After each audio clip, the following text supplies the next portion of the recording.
everybody. Welcome to the Training, Learning, and Development Community.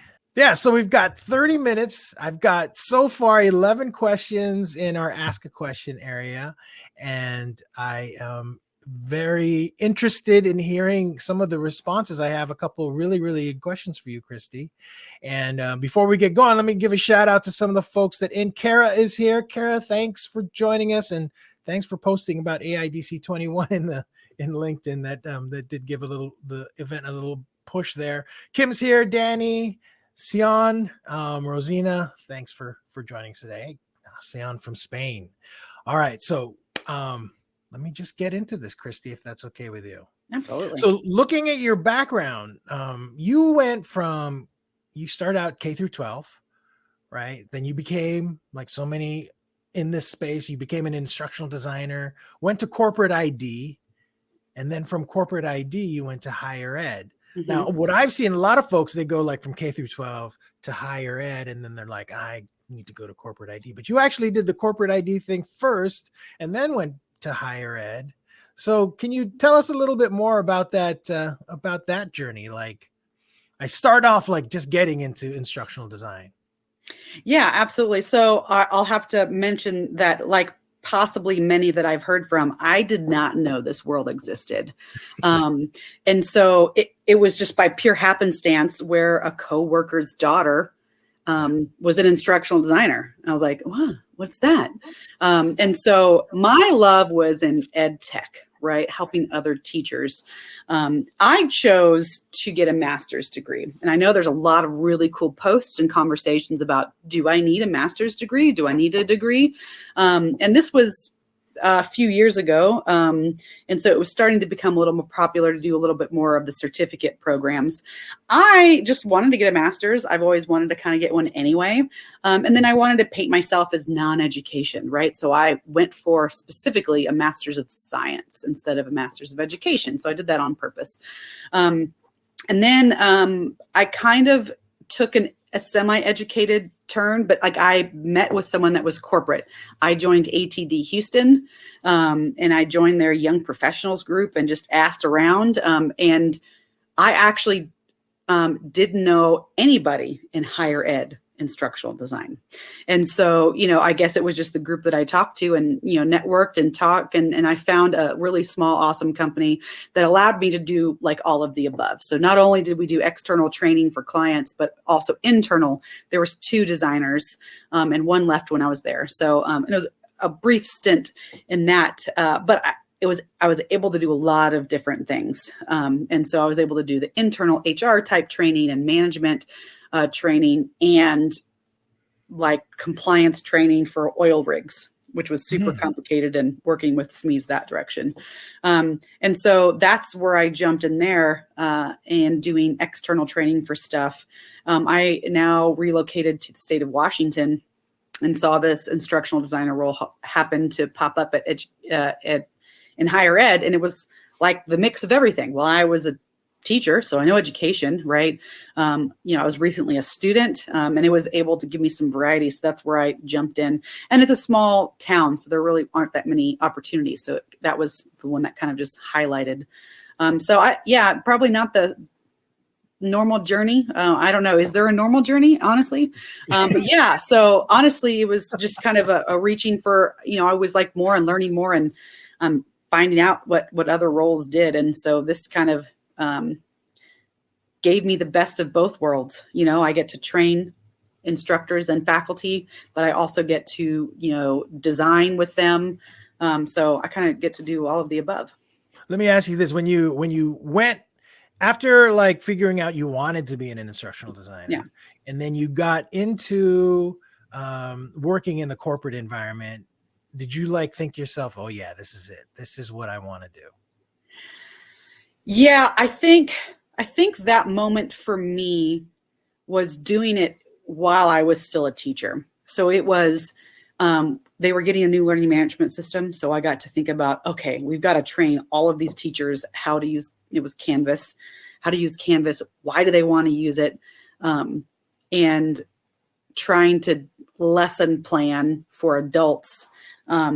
and if you have any experience in K-12, or higher ed, that there's not a lot of prep time, right? I mean, unless you're working many, many, many hours. So my aha moment was learning that there was a job that could do what I was doing now, doing training for adults and working with adults. And if y'all have ever had experience teaching middle school, then it was wonderful while it was wonderful, but it was quite exhausting. And so once I found out that I could do the favorite part of what I was doing and spending some time on the back end, those design documents, I'm really organized. And so being able to design all these trainings and stuff, that was my kind of aha moment. Was it kind of the nerd sort of techie part of you that was like, okay, I need to find somewhere that has more possible. There's a higher ceiling for the technical types. Yeah, absolutely. Ed tech has been a funny thing. So in the K-12 space, technology at the time where I was kind of just like a side thing of like a cool extra thing, right? I wanted the technology was the medium, right? And so I got to dabble a little in Adobe Captivate. Yeah, absolutely. I think working with people that saw the possibilities in technology and how we can maximize efficiencies and learning with that type of stuff. I like the variety because a lot of people were still in the teaching equals, me at a chalkboard or smartboard or a whiteboard or whatever. And then you made the move to Washington State, and it was Washington State University. Is it what town are you in? Pullman, Washington. So we're on the east side. We're on the other side of the mountains. We're surrounded by wheat fields, actually. Nice. So the county I live in is the most producing wheat county, I think, in the nation. So definitely not Seattle. And but then the higher ed thing, was it because it was just that opportunity and there wasn't any other otherwise would you go back to corporate or? I mean, honestly, I'm that person that's always learning and improving. And so I'm definitely not the person that would say, yes, I'm going to stay in X position and stay there forever. Honestly, I think it's less about corporate versus higher ed and the position and the team and what they can accomplish really is where it is. Higher ed is, near and dear to my heart, especially with just in general education. Because while I'm here, I also, although in the past year I haven't, for obvious reasons with the pandemic, but I also was able to teach for our College of Education for pre-service teachers, so people that were becoming K-12 teachers, and so I kind of go where my passion takes me.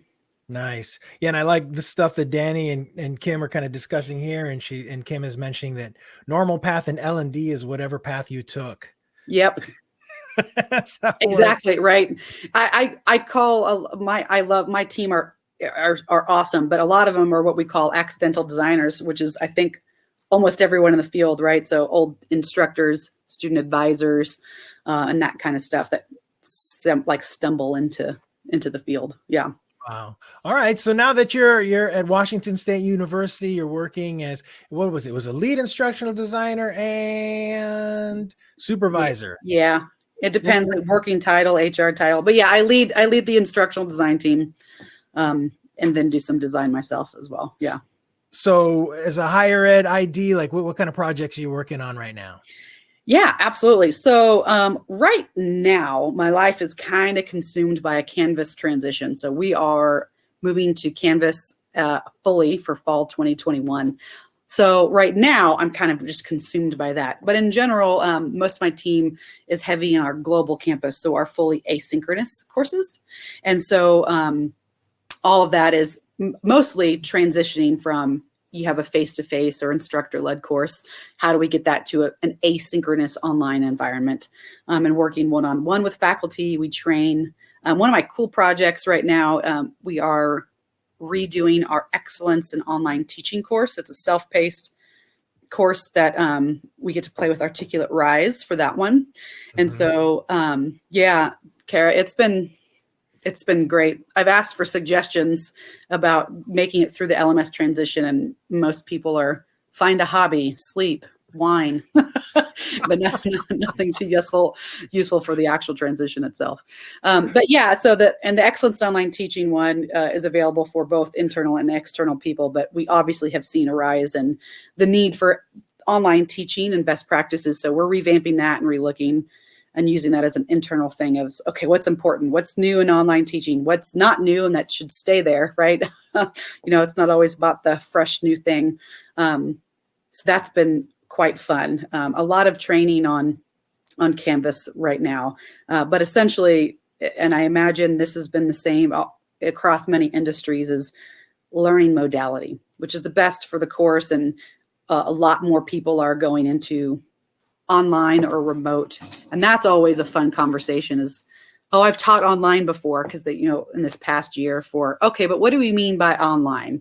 We're talking about emergency remote teaching. Kara had a great name for this, and panic goji, I think is what she coined it. Yeah, there you go. And so that versus true, deliberate online learning experiences, going through all of that and trying to grow the online presence as well. Wow. Yeah, that's pretty intense. So, now that you've gone through both the corporate side of things and the higher ed side of things, I mean, what is your favorite part of being in this space, or being an L&D, being an instructional designer? My favorite part, honestly, it's right now the people. I say that the selling and being able to share what we can do. A lot more people now know what an instructional designer can do, but I love working with different teams. And it might sound cliche, but those cross-functional partnerships, right? Breaking down silos to kind of go towards something. I think a lot of people in L&D, the lifelong learner, I'm always looking to do better, and that also bleeds into like process improvement. So like, okay, so what can we do better? I love the variety. When we say learning, what is learning, right? Is it merely, and I see Kim's post about uploading PDFs and videos into an LMS. Now, I'm not going to say that everything we do is an articulate rise. We're getting better. But, that one time, like this morning, we were in a training that, that one instructor that has taken to it and, is like, I'm not going back to the presenting of the PowerPoint. I've learned a lot during the pandemic and I want to move forward with that, just those few people that want to adopt best practices and be able to kind of use those as champions, because we always have the ones that do just want, upload PDFs, and that's learning. But being able to share what learning and the joy of that is. And honestly, people like everyone here, I love nerding out with other learning folks, hearing what other people are doing. It's really easy to kind of be in your own world, and this is the way we're doing stuff and it works. So what is work, right? So how are we defining this works? What is success? And then you hear from someone doing something really cool and you're like, oh my gosh, that would be perfect for this, right? So the continuous learning and the getting together with a bunch of different groups I get excited about all of it. So it's really hard to narrow it down. Yeah, no, I hear you. I do want to talk about, I want to follow up with your cross functionality or with other teams. What are your biggest challenges with that? It does sound like that's something, because it seems like you're like kind of variety driven or something with, sort of diverse sort of roles, but that cross functionality, do you have any challenges like at the university when you're dealing with that? No challenges. No. Yeah. That's not the answer I wanted to hear. Right.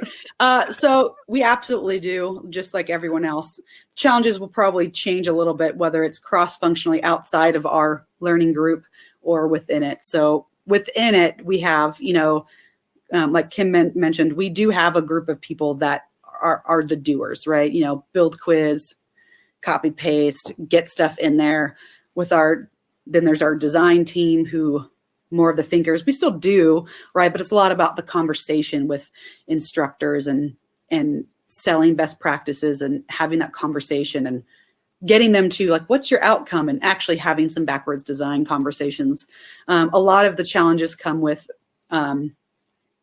especially when we were thrown into the digital world, breaking down those communication barriers, defining roles, who does what, which role, which tasks and responsibilities are your role and only your role. Like this function should own that versus we are customer service. So if you're there and you have them, you can do this. Breaking down we've always done this, like our team's always done this and we want our team to own this piece, right? So, but having the conversations, right, of why has it been doing that way? What are the gaps? When we go externally, so like when we're working with IT for our Canvas, the biggest challenges is just lack of understanding of what everyone else does, right? Someone told me in a really interesting program that they said their outcome was really, I want the students in these programs to be like the translators between the tech developers and then like the user, right? Because we all know you can see something that was created by a lot of tech people that works really seamlessly on the back end, but that struggles with maybe the user interface.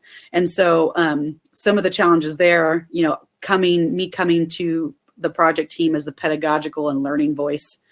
That really is cool that you can press 2 buttons and it works seamlessly on the back end. But here's what that looks like on the user side and the faculty side. Because the IT have a completely different relationship with faculty and instructors and staff and how they help them, and crossing those boundaries of, that might work, but that's not, they don't want you to send them a link to an article and resolve the ticket. They want to talk to you. They want to work through what that looks like. And some decisions have been made that on the surface look totally great. And then when you dig into it, severe consequences for the users on the end. So, wow. But in the end, it's all about working through that. Is that something that you just do a lot of? Is you're just like you kind of translate the experiences, or even like Danny is saying here, having conversations and being willing to dig into the why is challenging, but can help cross those boundaries. Yeah, exactly. Right. One of the conversations right now is we have IT and we have our learning group. Who does what, right? Internally. But then again, how do you communicate that to instructors? Oh, you need help with this. So then, and sorry, my 4-year-old has joined the room. You need help with this. Oh, should that be IT or should that be me?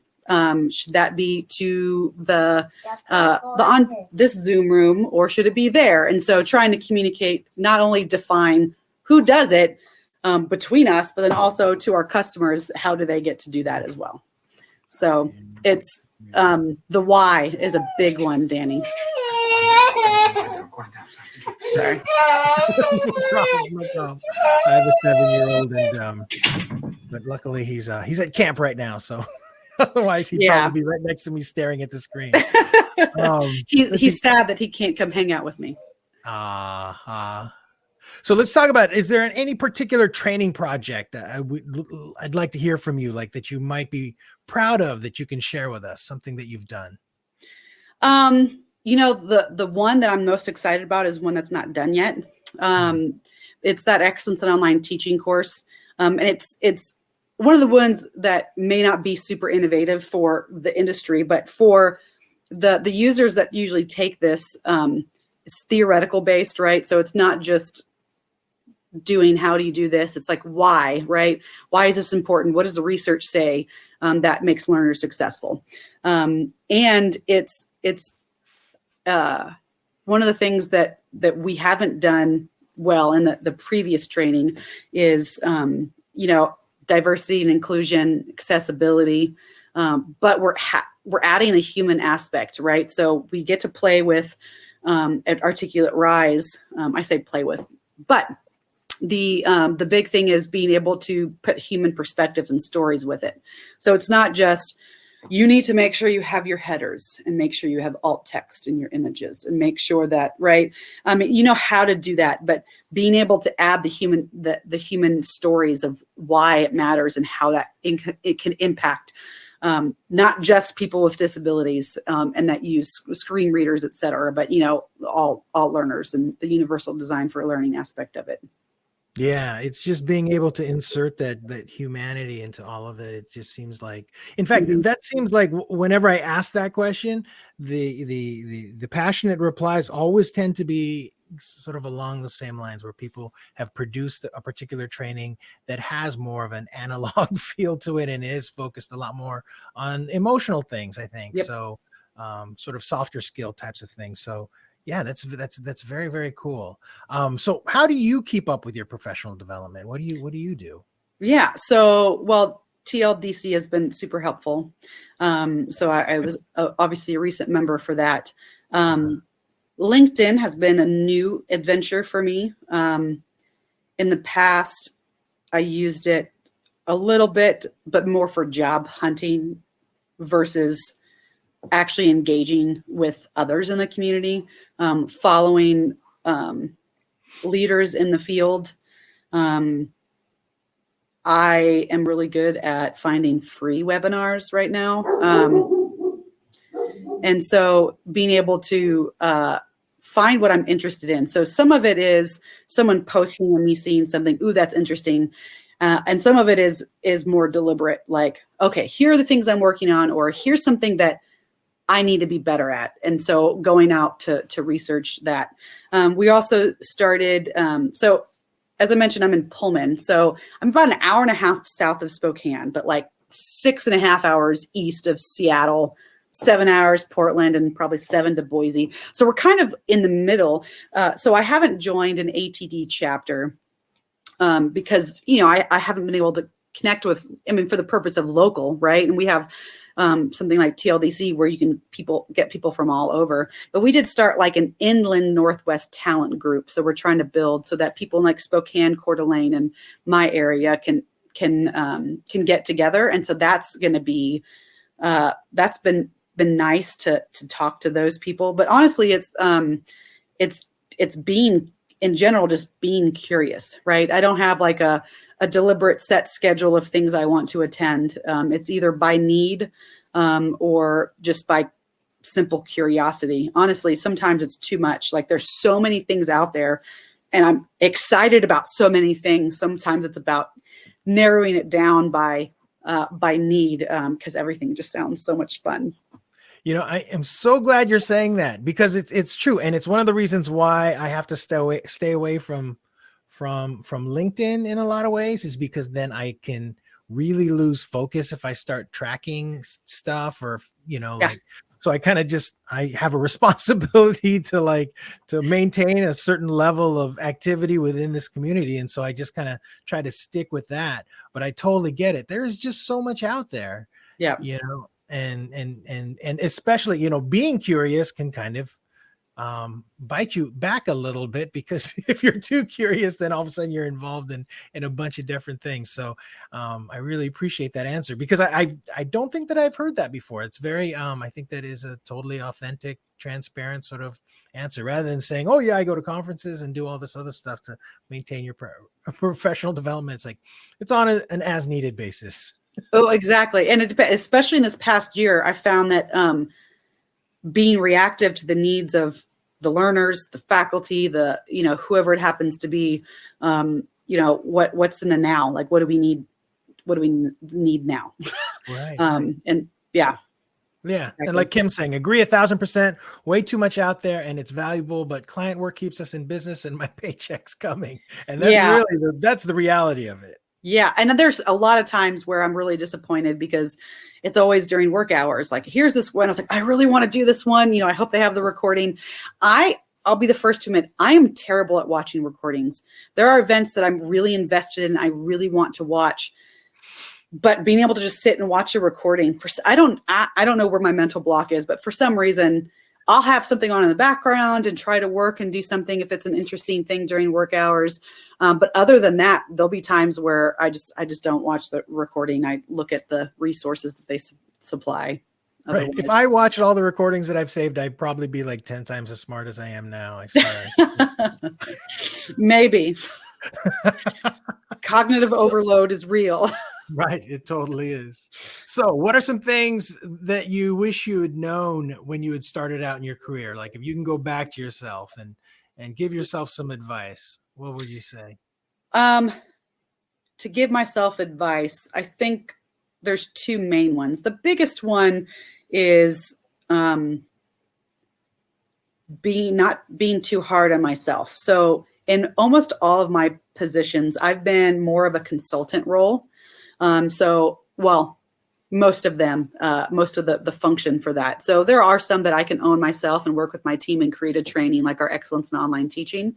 But a lot of it has been working with a subject matter expert who owns the content and everything else, and kind of just trying to ask the right questions and get the information that you need from them and being able to make some good decisions.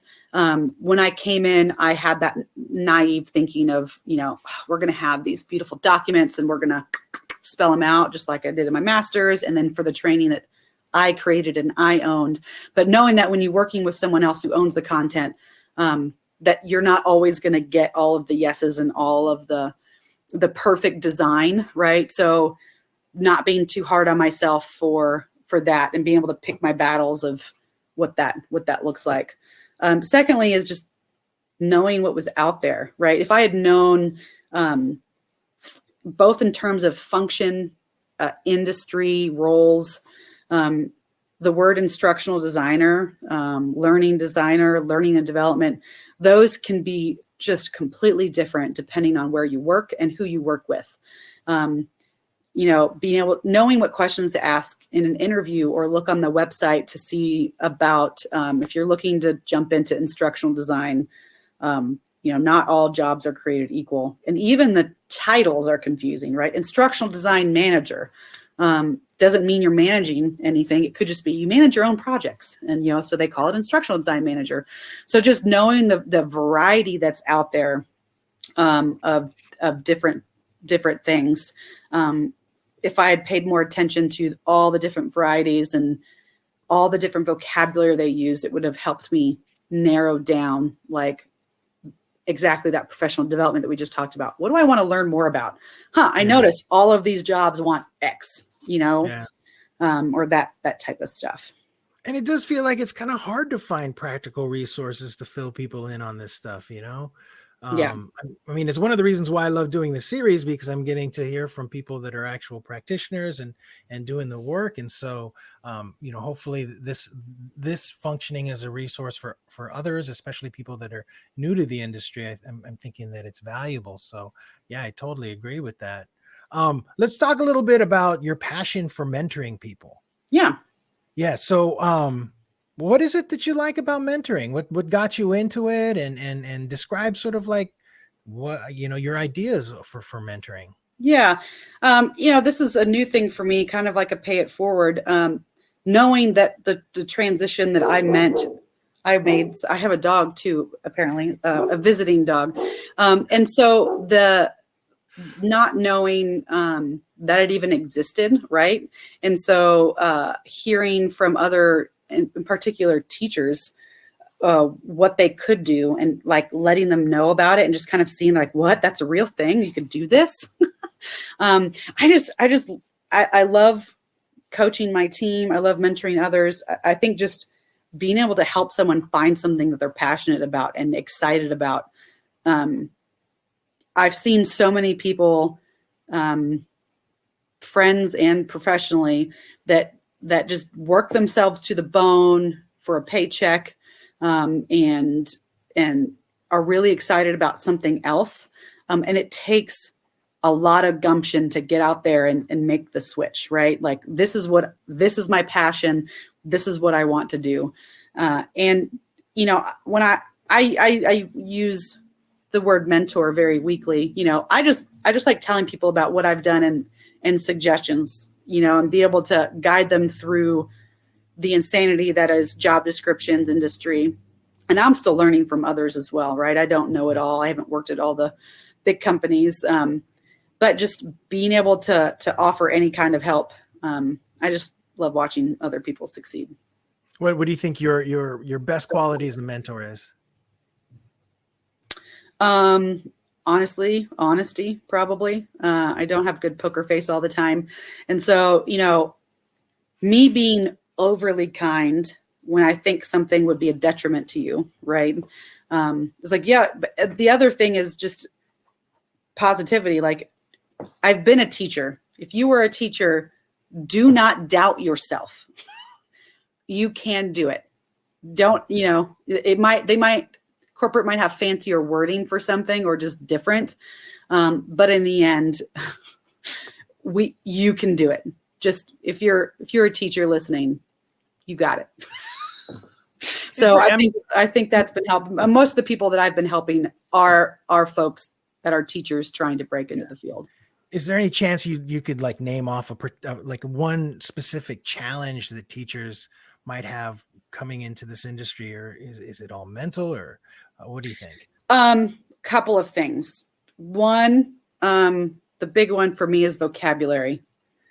K-12, higher ed, we just love acronyms. There's a lot of things that have come in innovative to corporate or higher ed that like K-12 has been doing forever.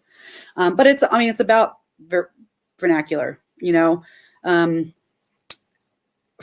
pedagogy.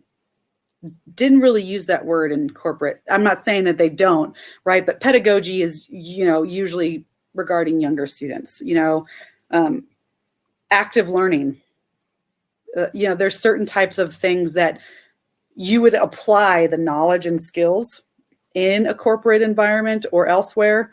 But the people in the corporate may not use that terminology. The other thing is showing how you can work with others. And this is the feedback I received from trying to get into it of, well, yeah, you taught, but you never really created content like this, or you've never worked with somebody else that's the subject matter expert. That was the one I heard a lot was, but you are the subject matter expert for math. So it's different than helping someone in a content that you don't understand, right? So the ability to create learning experiences for content in which you are not the expert in, right? So if you have any examples to show for that as well. I mean, I could go on and on, but that was a big one that I received doubt, right? Of, can you walk someone through this and do project management and do that instead of, oh, but you're a teacher, you just do everything on your own. I was like, yeah. So then that means I could do it with someone else too. What would you say to somebody that feels like that's a huge divide between being the SME and then actually somebody that creates learning experiences? I think that works to your advantage. Depends on your personality, but honestly, you don't want to be the subject matter expert. So when I was working with engineers, they don't want you to come and be like, oh yeah, I remember about the sine curve and the cosine curve. They want to feel that they are the owner and that they know that content. And of course, I'm stereotyping a little bit here, but in terms, you're able to bridge that gap because you have your ownership, and this is what I can do for you, and this is how I can make your life easier. And they can provide that. I mean, honestly, as an adult in a working environment, there are very few jobs that don't have some kind of collaboration and communication with others, right? And a lot of that, thank you, Danny. And on that note, though, there might be a lot of misconceptions about teachers, right? Yeah, you're in your own classroom with 30, 40 kids or however many, but you work with other teachers. You have to work with their parents. I like to pull that one out for some of those. Like I worked with middle school parents, both as a coach and a teacher. So I work, but some of it's just being able to take what you have and translate that into what it could look like in something else. So again, some of it's just misconception of what being a teacher actually is. Wow, that's great. That is great stuff. I'm probably going to clip that. Is it okay if I clip it and post it? Yeah. All right. Absolutely. All right. So last question, and we're going to wrap it up. If there's one thing that people should know about you, Christie, what is it? Oh man. I saw this that you sent beforehand, and I always ask myself, like, what's really special about me? Honestly, I think the biggest thing is I go big or go home, go 100%. I'm the person that's just always moving. My husband laughs at me. He's like, let me guess, you volunteered for something else? I would love to help anybody who is trying to break in the field, especially if you are a teacher. I know your pain and your excitement. I won't come as an expert, but I can come as a peer to guide you through and kind of go through what I went through. I'm a very active person in both inside work and outside of work. And I love connecting with people in many different ways. So I know it's kind of boring. Also, another cool thing, I like to work out and throw some barbells around. And really excited because we removed the mask mandate at my local gym, and I'm starting back this week. Ooh. And then I'll suffer for not doing it for a year. There you go. I've been thinking about the same kind of thing. I'm like, do I go back to the gym? Do I start doing, leg lifts again and squatting and all that stuff? But we'll see what happens. So is it okay if I post your LinkedIn URL in here? Absolutely. So if you're looking, especially if you're a teacher and you're moving into this space, it sounds like Christie can be your go-to for now. And absolutely. And I love the conversation. Christie, thank you so much for doing this today. Hopefully we'll see you again in the future. Let's see. And so everybody, let's see, this week I'm particularly busy with other showcases. I've got another 3 more this week. So check the calendar for that. I think tomorrow I have one with Mike Peacock at 8 a.m. And also don't forget AIDC 21, our Accessibility and Inclusive Design Conference. It's free. Go to AIDC21.com to sign up. Kara really helped push that one. A bunch of people registered after she posted on LinkedIn, but we're getting the schedule wrapped up. I'm just trying to get titles and descriptions from everybody, and then I'll have it on there. It's going to be really, really good. And it's something that even if you can't be there, check out the recordings if you can, because it's stuff you should know. All right. So thanks again, Christie, everybody. Thanks for joining us today, and we'll see you next time. Take care. Have a great rest of your day.